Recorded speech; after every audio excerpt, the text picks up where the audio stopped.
So students, as we know that a parallel combination is one in which all the terminals of a cell are connected to one end and all the other, that is the negative terminal, are connected to the other end.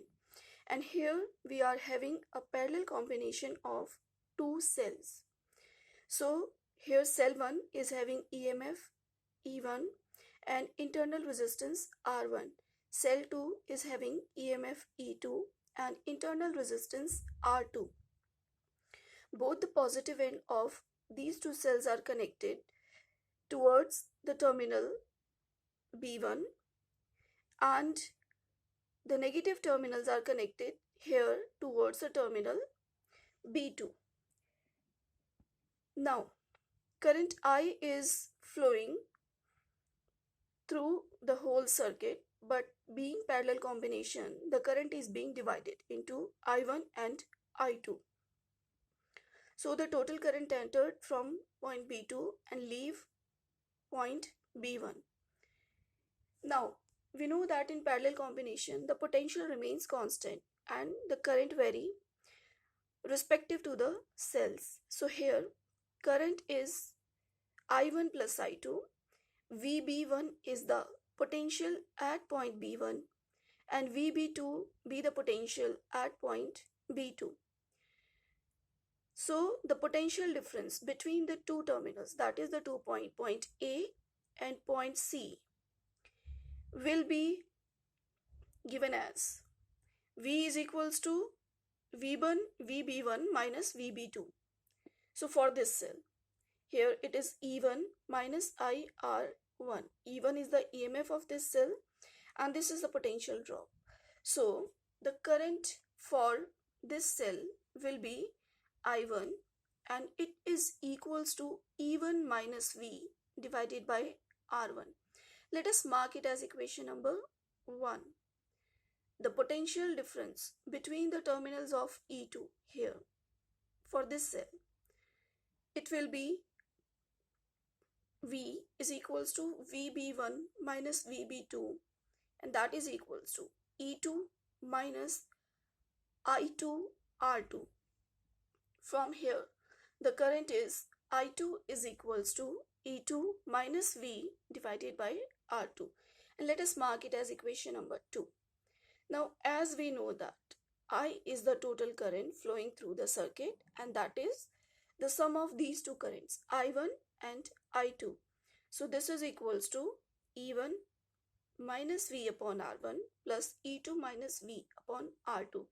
Let us rearrange the terms. After rearranging the terms, we are having that total current I is equals to E1 divided by R1 plus E2 divided by R2 minus V into R1 plus R2. Or we can say that V into R1 plus R2 divided by R1 R2 is equals to E1 R2 plus E2 R1 divided by R1 R2 minus I. And again rearranging the terms, we are having the potential, that is the terminal potential difference, is equals to E1 R2 plus E2 R1 divided by R1 plus R2 minus I R1 R2 upon R1 plus R2, and let us mark it as equation number 3. Now in this case we are studying about that we are having two cells with different EMF and internal resistance connected in parallel combination. Now let us replace this combination with a single cell whose EMF is E equivalent and internal resistances are equivalent. In that case, the potential drop across the two ends of the cell will be E equivalent, that is the EMF of this cell, minus the current I and the equivalent resistance for this cell. Now let us combine this equation, that is this equation of 4 and this the previous equation 3. On comparing, we are having E equivalent is equals to E1 R2 plus E2 R1 divided by R1 plus R2 and R equivalent is equals to R1 R2 divided by R1 plus R2. Now we can arrange these as follow in terms of LCM and all. R E equivalent upon R equivalent is equals to E1 upon R1 plus E2 upon R2, and 1 upon R equivalent is equals to 1 upon R1 plus 1 upon R2. This is similar to what we are having the resistances for the parallel combination. Now if we are having n cells connected to together each other in parallel combination, in that case E equivalent upon R equivalent is equals to E1 upon R1 plus E2 upon R2 plus so on plus En upon Rn, and 1 upon R equivalent is equals to 1 upon R1 plus 1 upon R2 plus and so on till the nth resistance, that is n itself 1 upon Rn. So we had studied about the series and parallel combination of cell, that when the cells are connected in series or parallel, they are known as battery. And we had studied about the equivalent resistance and EMF for series and parallel combination. Now out of these series and parallel combination, which one is better to draw the maximum current? So let us discuss that when the cells are connected together each other. So which condition is better to draw the maximum current? So let us first discuss the series combination. Here we are having n cells connected together each other in series combination. So this is cell 1, cell 2, cell 3 and so on till n cells. They are connected together in series combination. Current I is flowing through the circuit, and this is our resistance, that is the conductor which is connected to this battery. Now R is the external resistance of this conductor, and n cells with EMF, that is EMF of each cell is E, they are connected. So the total EMF for n cells connected in series will be n into E, that is n times the EMF for the single cell. Now total internal resistances for n cells connected in series will be the sum of all the resistances, and that is equals to n times the resistance for the single cell. And total resistance for whole circuit will be the sum of the resistance of the conductor connected externally plus resistances of n cells connected in series. So the total current will be, applying Ohm's law, that current is equals to potential upon resistance. So total current is equals to total EMF upon total resistance, and EMF is n time of E, that is Ne. Total resistance is R plus NR. So we are having an equivalent circuit for the above circuit. Here n cells are connected, we are considering a single cell whose EMF is n times of EMF of the single cell, and resistance is n times the internal resistance. So this is our equivalent circuit. Now in this circuit we had find out that current is equals to n times of EMF divided by the resistance of this conductor plus n times the internal resistances. Now the special cases arises. If this capital R is greater than NR, in that case our current I is equals to n times E upon n times of R, and that is equals to n times the current in a single cell. That is, if this external resistance is greater than the internal resistances, in that case the current is n times the current in a single cell. Now if this internal resistance is less than, much less than this NR, in that case the current is equals to Ne upon Nr. We are ignoring R here, and what we are getting, that this is E upon R, and this is current due to a single cell. Now we can compare these two currents. Here the current for external resistance greater than, in that case the current is n times the current of single cell. So when the resistance is greater than this term, in that case we are getting the maximum current out of the cells.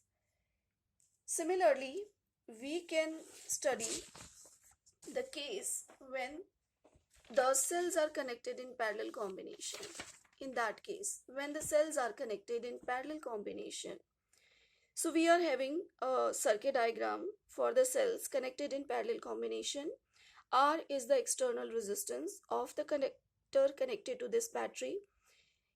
Each cell is having EMF equals to E and internal resistance R. So here n cells in parallel combination.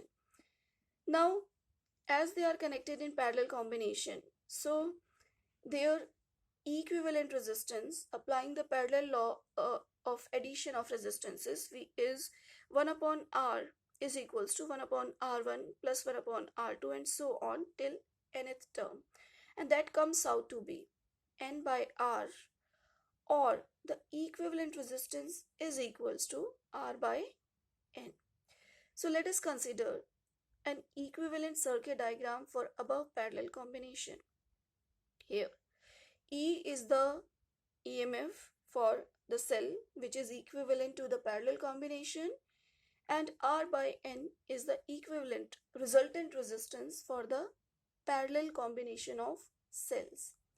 Now we are taking E as common because we know that the EMF of all the cell is constant and all the terminals, that is the positive, are connected to a single terminal and the next negative are connected to another single terminal. In that case, the EMF, that is the total potential for this parallel combination, is same, that is the EMF of a single cell. Now total resistance in circuit is R plus R dash, that is R is the external resistance and R dash is the equivalent resistance for n cells, and this is equals to R plus E R by n, small r by n. Now we are having total EMF of parallel combination is equals to E. So the current applying the Ohm's law is equals to total EMF upon the total resistance, and this is E by R plus N, and this comes out to be NE by NR plus R. Now the special cases arises for this current. If this capital R is less than R by N, in that case the current is equals to NE upon R, that is N times the current due to a single cell. And if this external resistance is greater than the term R by N, in that case the current comes out to be current by a single cell. So what we concluded here, that for R greater than R by N we get less amount of current, but if we are having this R less than, that is external resistance less than this R by N, in that case we are getting the maximum current. So what we conclude from these two expressions, that is for series combination the external resistance should be greater than the equivalent resistances of the cell in order to draw the maximum current, but for parallel combination the external resistance of the conductor should be less than the resultant resistance of the parallel combination. Now these are the simple cases for the series and parallel combination of cell. What if we are considering a mixed grouping of cells, like we are having cells which are in series as well as in parallel combination. So let us consider that cells are connected, n cells are connected in series, like in this case. Here again n cells are connected in series, again n cells are connected in series, and n cells are connected in series. Now these cells or these combination are again connected parallel to each other. And let us assume that after parallel combination they are having m rows. So n cells in series connected parallel to each other and making m rows. Now as these are connected parallelly, so they are connected, the positive of these batteries are connected to terminal A and the negative of these M batteries are connected to B, and current I is flowing through the circuit, and this R is the external resistance of the circuit or the conductor which is connected to this combination of batteries. So the total number of cells connected here are M into N cells in series with M rows, so M into N. Net EMF of each row of N cells in series is equals to N into E, and net EMF of combination will be N into E, and net resistance of each row will be N into R. So this is for N cells in series, this is for the parallel whole, as we know that when the cells are connected in parallel their EMF remains constant. So as M rows are parallel, then total internal resistance R dash of combination will be, let us apply the parallel law of addition to the resistances, and we are having 1 upon R dash is equals to 1 upon NR, that is for first battery, plus 1 upon NR for second battery, and so on till M batteries. And this comes out to be 1 upon R dash is equals to M upon NR, or R dash is equals to NR upon M. Now the total resistance of the circuit is equals to R plus R dash and is equals to R plus NR by M. Now this is the resistance and EMF is NE. So let us find out the current through the external resistance R, and this is equals to, current is equals to total EMF of the combination upon total resistance. This is equals to NE upon R plus NR by M, and this is equals to MNE upon MR plus NR. We are just arranging the terms. Now, current will be maximum if this term is minimum, that is MR plus NR is minimum. Now, for which condition this term comes out to be minimum? Now we can write this term MR plus NR is equals to under root of MR whole square plus under root of NR whole square. We are just taking the square root and square of these two terms, and that is equals to this. Now solving these, again what we are having, A square plus B square is equals to what? A plus B. We are just adding and subtracting the 2 root of A and B, and we are getting this. Now after arranging the terms, these two, what we are getting, that this is the formula for A minus B whole square. So let us arranging the terms in accordance with that formula, and this is the term. Now what we are getting, we know that a perfect square cannot be 0, that is this term can never be 0. Therefore MR plus NR will be minimum. This term will be minimum if this is equals to 0, or taking the square both the sides after arranging the terms, MR is equals to NR, or the resistance of external conductor, that is capital R, is equals to the internal resistance of a single cell. So this is the condition where we are getting the maximum current out of the mixed grouping of cell. That is, we are having the n cells connected in m rows, that is n batteries connected in m rows. So for maximum output through this combination, the external resistance of this conductor should be equal to the internal resistance of a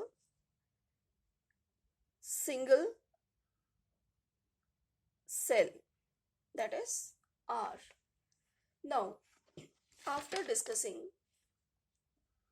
this series and parallel combination, then mixed grouping of the cells, that is the battery, our next topic is the heating effect of current.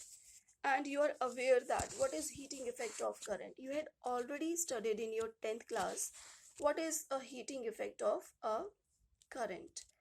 So the phenomenon of production of heat in a resistor by the flow of an electric current through it is called heating effect of current or Joule's heating. Now, what is the cause of this heating? Why the heat is being produced when the current is flowing through a resistor? So when we are providing the potential, the electron gains energy and they start drifting and moves along the positive terminal of the cell or battery. Now, as the current is being flowing, similarly the positive charges, ions inside the conductor are also moving from the positive to the negative terminal. As they are both moving in opposite directions, so there is collision between the particles, that is the electrons and the positive ion. And because of these collision and the friction between the particles, the heat is being produced. Hence, the heat is being produced during the flow of current through any conductor. Now, let us understand what is Joule's law of heating. We are having a resistor connected to a cell whose potential is V. Current I is flowing through the resistor, and here we are having terminal A and B. So through this resistor, the V is the potential drop across this.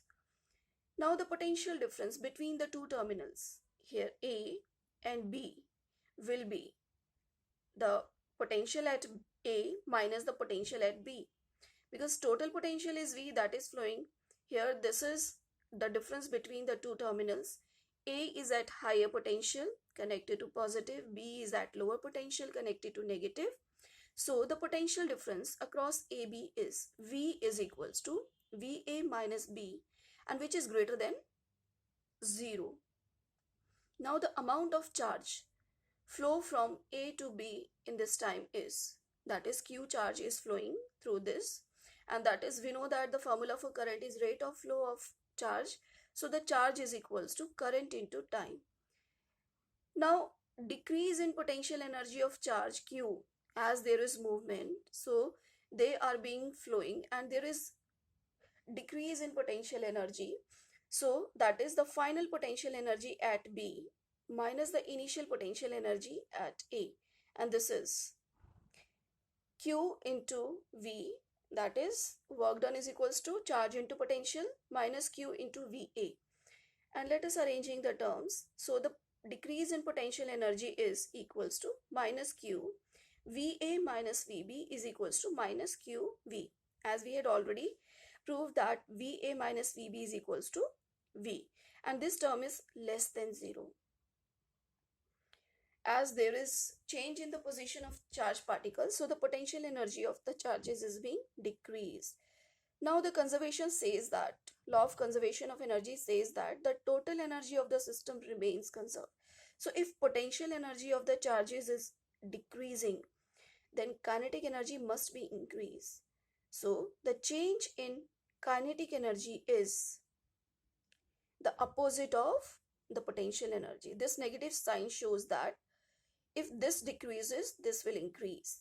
So this is equals to Q into V, and this is, let us substitute the value of Q, I into T into V, and this is equals to VIT, and which is greater than 0. Here the energy is being decreased and here the energy is being increased. So the amount of energy dissipated as heat in time t is equals to H is equals to V into I into T joule, and you had already studied this formula in your 10th class as well, and this is I square R into T or is equals to V square T by R. Now this V into I square R, V square upon R are nothing but your power. So the energy is equals to power into time here. And if we compare this with this, we are having the energy is equals to V into I into T upon 4.18 calories. So what we are concluding that this is the standard unit and this is CGS unit. Here, if we want to convert joule into calories, we need to divide that by 4.18. So here, this is energy in terms of calories. This law is known as the Joule's law of heating. Now from here, this Joule's law, we are finding out what electric power is. As we know that rate of doing work is known as power. So if W is the amount of work done, in that case, amount of work done in time t, in that case, the work done is V into I into T. That is amount of making the charge to move in time t, that is the current, across a potential, that is V. So V is equals to V into I into T, and power is work done per unit time, and this is equals to V into I. Applying Ohm's law, substituting the value of V, according to Ohm's law, V equals to IR. So the power is equals to VI square R. And here again applying the Ohm's law for I, and according to Ohm's law, I is equals to V by R. Substituting the value, we are having power is equals to V square by R. So we are having three formulae for power, that is V into I square R, and V square by R. SI unit of power is watt, that is 1 watt is equals to 1 joule upon 1 second. So if we are multiplying these with the coulomb numerator and denominator, multiplying and dividing, we are getting the power is 1 watt is equals to 1 volt into 1 ampere. That is V into I.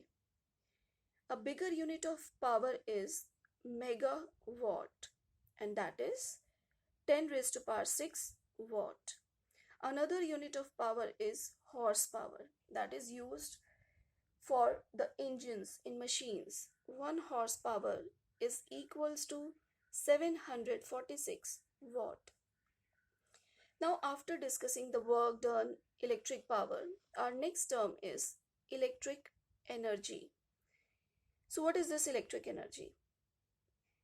How much energy is been consumed in doing some work? So work done is power into time, and this work done is converted into electrical energy. So this is V into I into T joules, or I square RT joules. Like the work done is being converted into the electrical energy, so the SI unit of electrical energy will be similar to that of work, and that is joule. Another unit for electrical energy is in terms of power is watt hour, and bigger unit of electrical energy is 1 watt hour. That is 1 watt power is being consumed in 1 hour, and this is 3.6 into 10 raised to power 3 joules, as what we are converting it in joules. Now after that, what is power rating? Now each and every appliances what we are using in our houses, they are having some power rating, like a potential is written over that how much potential will it consume, what is the power of this particular appliance, that is the power of we can say that a bulb is 40 watt, and it is written over there that power is 40 watt and potential is 220 volt. Now the potential is standard value. What we are having here, the potential is standard value, and that is equals to 220 volt for our appliances. Okay, that is 220 volt, or 220 to 220 240 volt is being supplied by our power lines. So each and every appliance is having the potential of 220 volt, and the power rating is varying from one appliance to the other appliance. So energy consumed per second by appliance when connected across the marked voltage of mains is known as the power rating. So this is P is equals to V square upon R I square RT, or V into I. Now using this power rating, we can measure the amount of power being consumed by that appliance. Because the potential remains constant, we can easily find out the current flowing through that appliance. Because potential, we know that if power rating is mentioned, we can easily find out the current, we can easily find out the resistance for that particular appliance.